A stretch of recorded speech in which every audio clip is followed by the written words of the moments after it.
はい、皆さん、こんにちは。အခုဆက်ပြီးတော့ reading เนาะ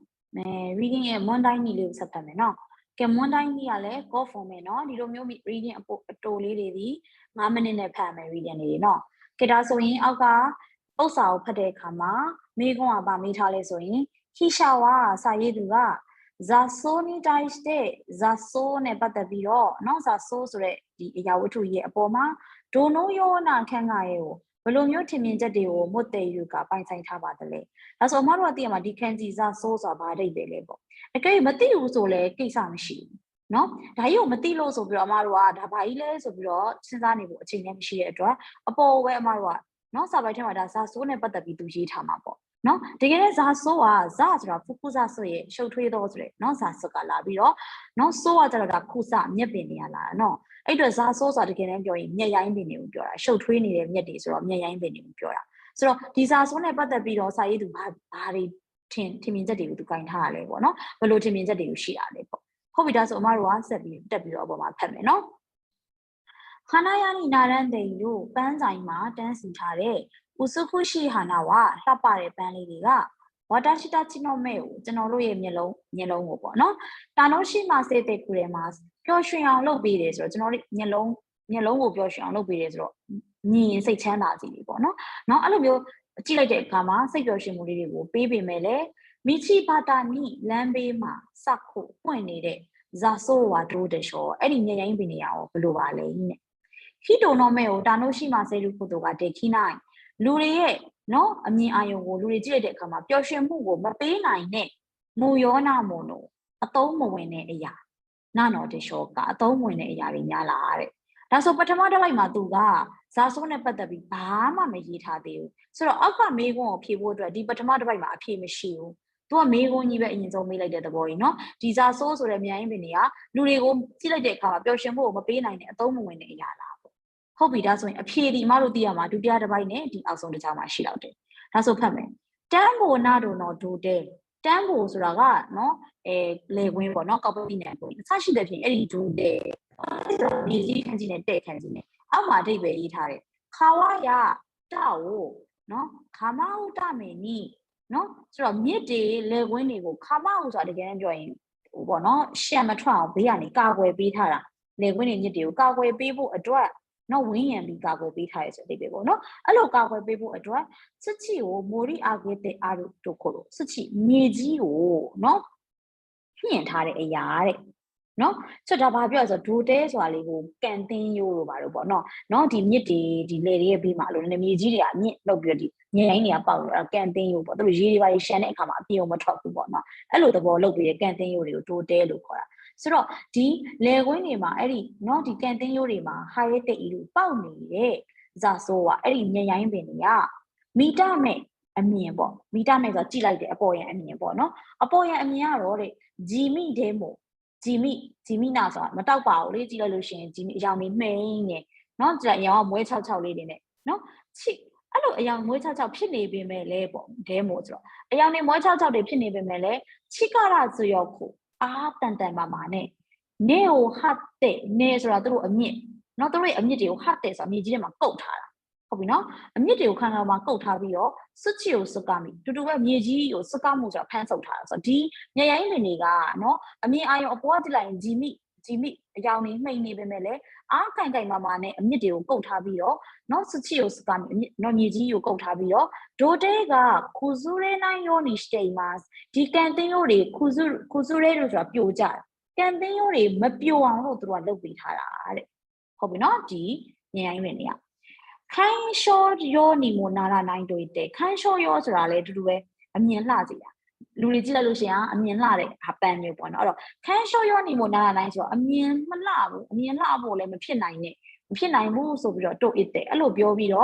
့ဇာဆိုကိုတိုရီနိုဆိုတဲ့ရှိမှတာလားအဲ့ဒီညရိုင်းပင်တွေကိုသွားနှုတ်မိသွားလို့ရှိရင်ဒိုတဲဝါအဲ့ဒီကန်တင်းရိုးကြီးကခူစုရဲရာစကုနာလီပြိုလွယ်သွားမယ်ကန်တင်းရိုးတွေပြိုရင်ရေရှမ်းထွက်လာမှာပေါ့ဟုတ်တယ်မလားနော်အဲ့လိုပြိုလွယ်သွားပြီးတော့တန်ဘိုနော်ခိုဆူရီရောကိုဒီကောက်ပဲတိနဲ့ဒီလေကွင်းတွေကိုခိုဆူရီရောကိုဆိုရေထိမ့်သိမ့်နိုင်နေဆိုရင်ပေါ့ရေမရှိရင်ဒါတွေကကောက်ပဲတိနဲ့နေမကြီးဘူးလေနော်အဲ့တော့ဒီလေကွင်းတွေရဲ့ရေထိမ့်သိမ့်နိုင်စွမ်းကိုယောဝါမတေရှိမိုင်းမတ်အားနေသွားလိမ့်မယ်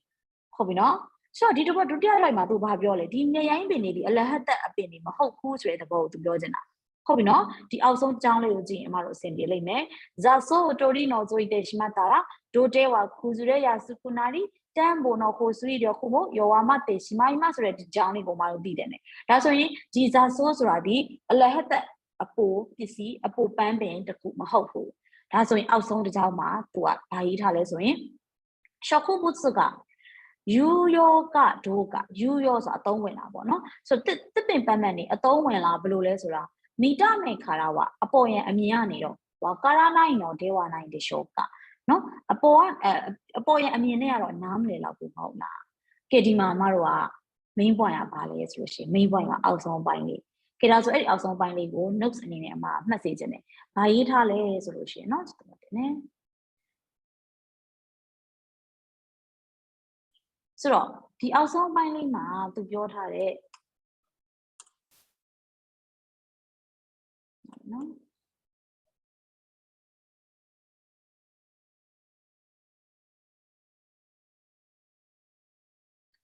ဟိုက်ကဲဒီမှာမတို့ဘာကိုသူကအဓိကထားပြီးပြောကြတယ်ပေါ့နော်ဆိုတော့အဲ့ဒီအဲ့လိုမျိုးလေးလာလို့ရှိရင်တတိထားတဲ့နယ်ဆိုတော့ဘာလို့လဲဆိုတော့အောက်ဆုံးစာကြောင်းဒီမှာနော်နောက်ဆုံးလေးဝယ်မှာရေးပေးမယ်နော်မီတမေခါရဝဆိုတဲ့ဟာလေးမီတမေနော်မီတမေဆိုအပေါ်ရန်အမြင်ခါရဝအပေါ်ရန်အမြင်ကနေတော့ဝါကာရာနိုင်ကဲအဲ့ဒီဖတ်လိုက်လို့ရှိရင်အပေါ်ရန်အမြင်ကြည့်လိုက်လို့ရှိရင်နားမလဲဘူးအဲ့တော့မှတော့ဘာနဲ့ဆုံးထားလဲနော်ဒေဝနိုင်ဒီရှောကပေါ့မနော်ဒါတော့ကာတွေပဲတင်နေတာပေါ့နော်ဒီရှောက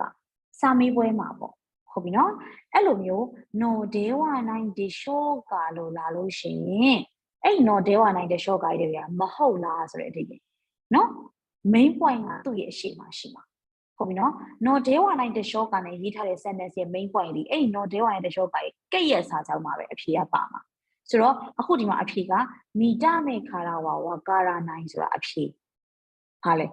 တစ်ပင်ပန်းမှန်တွေကအပေါ်ရန်အမြင်ကြည့်လိုက်ရင်မသိဘူးနားမလဲဘူးဒီပန်းမှန်ကဒီတစ်ပင်ပန်းမှန်ကတကယ်အသုံးဝင်လာလားမဝင်လားဆိုတော့အပေါ်ရန်ကြည့်လိုက်ရင်မရဘူးဆိုတာကိုပြောချင်တာဟုတ်ပြီနော်ဆိုတော့စာမွေးရရင်နော်ဒဲဝနိုင်ဒီရှော့ကပါပြီဆိုတာ ਨੇ အဖြေဒီသူ့ရှိကြရဲ့မှာသူပြောချင်တာဒါကြီးကိုထည့်ပြီးတော့မဟုတ်ဟိုအဓိပ္ပာယ်ကြီးပြန်နေကြမလို့အဖြေကဒီမှာမီတာမေခါရဝကာရနိုင် yes လို့ပြောချင်တာပဲနော်အပေါ်ရန်အမြင်ကနေနားမလဲပါဘူးလို့ပြောချင်တာဒါဆိုရင်အခုပြန်ပြီးတော့ခုနကတော့ဖက်လက်စာဟာကိုပြန်သွားမယ်ဆိုလို့ရှိရင်နော်မီတာမေခါရဝကာရနိုင်ဆိုတာကိုသူအဓိကထားပြီးတော့ပြောချင်တာဖြစ်သွားမယ်ဆိုတော့အခုဒီအောက်ဆုံးဟာလေးပေါ့နော်အဲ့တော့အောက်ဆုံးစာကြောင်းလေးဖြစ်တဲ့နော်အဲ့ဒါလေးဒီစာပိုက်ရဲ့ main point နော်ဆိုတော့ main point ဘာပြောသွားလဲဆိုရင်ရှော့ခုခုစကနော်ယူယောကဒိုကဝတစ်ပင်ပန်းပန်းနေအသုံးဝင်လာမဝင်လားဆိုတာမီတာမေခါရဝကာရနိုင်အပေါ်ရန်အမြင်ကနေနားမလဲဘူးကဲဒါဆိုအဲ့ဒါနဲ့စဉ်းစားပြီးအောက်က1 2 3လေးမှာတွားရွေးမယ်ဆိုရင်ဒီချိပန်ခိရိနာဟာနာတို့ဒိုရောလှပတဲ့ပန်းလေးတွေနဲ့ဒိုရောဆိုတာအတူတူပဲတဲ့ဟိတုံတော့မဲကိုတာနိုရှိမာစေလို့ကိုတို့ကတက်ချီကိုလူတွေရဲ့အမြင်အာရုံကိုဖန်ဆာတာလူတွေကြည့်လိုက်လို့ရှိရင်စိတ်ချမ်းသာရစေတယ်တဲ့ဒီဇာဆိုးဆိုတဲ့နော်ဒီမြန်ရိုင်းပင်တွေကဆိုတော့မြန်ရိုင်းပင်တွေကလူတွေအမြင်ကိုမလှဘူးလေအဲ့အတွက်ကြောင့်မို့ဒီဟာရွေးလို့မရဘူးဒါဆိုရင်ညိပန်တန်ဘိုနော်မီစုကိုစွတ်သိရှိမအောင်တော့တဲ့ဒီကောက်ပဲတိနံကွင်းလေကွင်းတွေကရေတွေကိုသူကစုပ်ယူသွားတာဖြစ်တဲ့အတွက်တိုရီနော်ဆိုတောက်ကိုပါကြီးအဲ့ညရင်ပင်တွေကိုနှုတ်လိုက်တာကောင်းနေတဲ့မနှုတ်ပါနဲ့လို့ပြောထားတာနော်နှုတ်လိုက်ကန်တင်းရုပ်တွေပြုတ်မယ်လို့ပြောထားတယ်ဒါဆိုနိဗ္ဗာန်လည်းမှားတယ်စမ်းပန်ခန်းရှောယောနောတမယ်နိအမြင်လှဖို့အတွက်အားလုံးကြည့်လိုက်အမြင်လေးတွေလှပနေဖို့အတွက်တိုရီနော်ဆိုတေရှိမအောင်တော့ဟာနှုတ်လိုက်တာကတော့ရောခုနိုင်မကောင်းပါဘူးဆိုတော့အမြင်လှဖို့အတွက်နှုတ်လိုက်တာကတော့မကောင်းဘူးလို့ရေးထားတယ်ဒါပေမဲ့ तू ကဟိုအမြင်လှဖို့အတွက်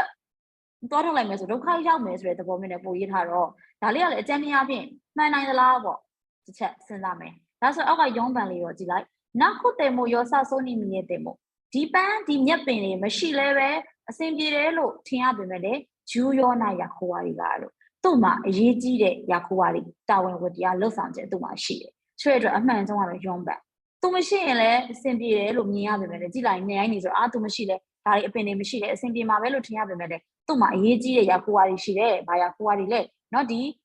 ဒိုတဲ့ကိုသူကထောက်ပံ့ထားတာမျိုးเนาะခုဆိုတဲ့ရာစုခုနာတို့မဖြစ်သွားအောင်လို့သူကထောက်ပံ့ထားတာမျိုးဖြစ်တဲ့အတွက်နောက်တစ်ခုတန်းပိုရဲ့ကိုဆူကြီးတော့ခုเนาะဒီပေါက်ပဲတိနံကွင်းတွေကိုရေထိမ့်သိမ်းထားတာမျိုးလည်းရှိတဲ့အတွက်ဒီမှာမတို့က နော်သူ့ရဲ့ဂျူယောနာရခုဝါတွေလေးရှိပါတယ်ဆိုတော့နားလည်ပြီးတော့ရှောင်းပန်လေးကိုရွှေ့ပြရမယ်ဟုတ်ပြီနော်ခေဒါဆိုရင်ဒီတစ်ပတ်အတွက်နော် reading ကအမက1နဲ့2နဲ့ကိုတင်ပေးလိုက်တယ်အဲ့တော့မိနဆန်ကဘာလုပ်ရမလဲဆိုလို့ရှိရင်တော့နောက်တစ်ပတ်ကိုကြိုပြီးတော့ဖတ်ထားတင်တယ်ပေါ့နော်ဖတ်ပေးပါမွန်တိုင်းဆန်နဲ့မွန်တိုင်းယောင်ပေါ့နော်ဖတ်ထားကြည့်ပြီးတော့မှအဖြေရွေးပြီးတော့မှဒီကရှင်းပြတာကိုနားထောင်တာလေးကပို့ပြီးတော့အဆင်ပြေတယ်ဟုတ်ပြီနော်ခေဒါဆို reading ဘိုင်းကပြီးပါပြီမိနဆန်စကားလေးစမှာနေစတာ